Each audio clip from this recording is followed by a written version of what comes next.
Darbii Maanchuwaan 195 kaleessa Itaadiitti taphatameen Manchester United haga daqiiqaa 88ffaatti duubatti hafuus daqiiqaawwan xumuraa lamaan keessatti Manchester City hiddee mirgaan galeera. Ruben Amorim kan durfamu United taphichaaf kaleessa ganama shaakala kan hojjetanii fi miidhamallee kan hin qabne Marcus Rashford fi Alejandro Garnacho garichaan ala gochuun murteen fudhate ijoo dubbii taphichaa dura turedha. Pep Guardiola tapha kaleessaa dura morkate 10 keessaa tokko qofaa mo'achuun hibboo jabaa qabxii dhabuu isa mudateef deebii argachuuf masaanuusaa Manchester United keessummeessus sheexanoonni diddiimoon madaasaatti soogidda firfirsanii qeetti deebi'aniiru. Shaampiyoonii waggoota arfan darbanii Manchester Cityf daqiiqaa 36 irratti kubbaa Ilkay Gundogaanii fi Kevin De Bruyne walii dabarsanii bira geesse Joshko Gvardiol addaan itti bu'ee galchuun Cityin yeroo taphaa irra caalu dursaa ture.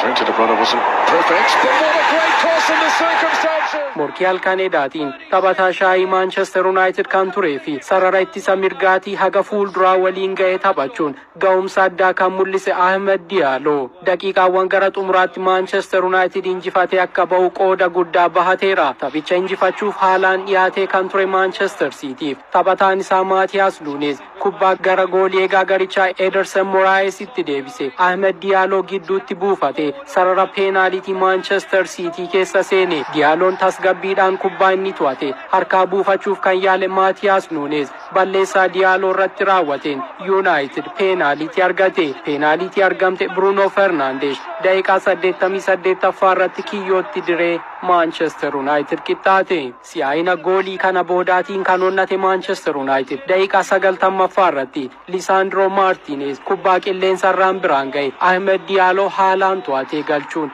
United mirgaan ennaa galu deeggartoota Manchester City hadooche. Better for Manchester United. Ahmed!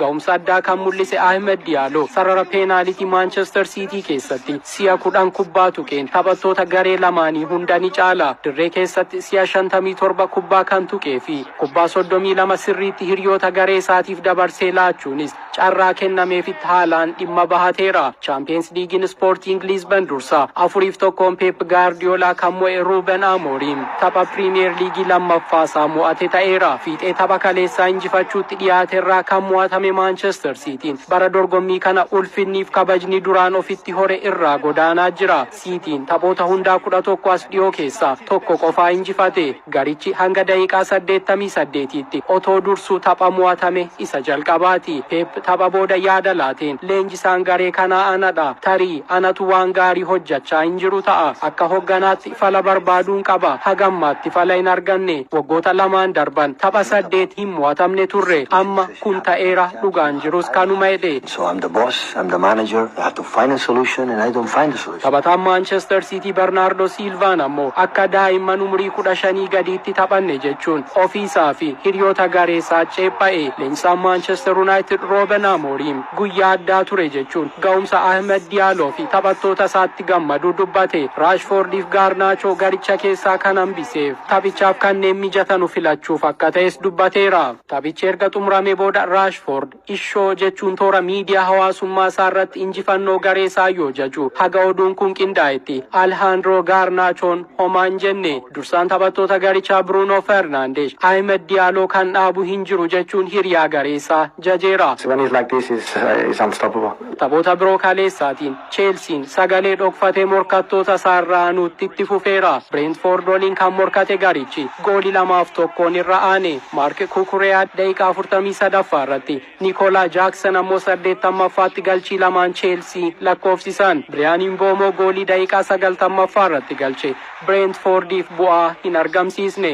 Mark Cucurella daqiiqaa 98ffaa irratti kaardii akeekkachiisaa lammaffaa argee tapha itti aanuuf adabameera. Chelsean amma gabatee liigichaan qabxii lamaan qofa Liverpooliin caalamee sadarkaa lammaffaarra jira. Tottenham gara Stadium St Mary deeme Faacha shaniin galee James Madison goolii lama, Son Heung-min, Dejan Kulusevski fi Pape Matar Sarr tokko galchanii 5-0 irra aanee Ange Postecoglou aara galfataniiru. Liigichaan sadarkaa dhumaarra kan taa'e Southampton battaluma Mohamed leenjisaasaa Russell Martin hojiirraa ari'eera. Crystal Palace dirree isaatiin ala goolii 3-1 Brighton and Hove Albion injifate. Liigicha tapha qixxeessuu tokkotu harkaa qabu. Qabxii 36 Liverpooltu dursa, Chelsea 34 lammaffaa, Arsenal 30 sadaffaadha. Nottingham Forest qabxii 28 sadarkaa arfaffaarra jira. Manchester City shanaffaa, Manchester United 13ffaarra jiru.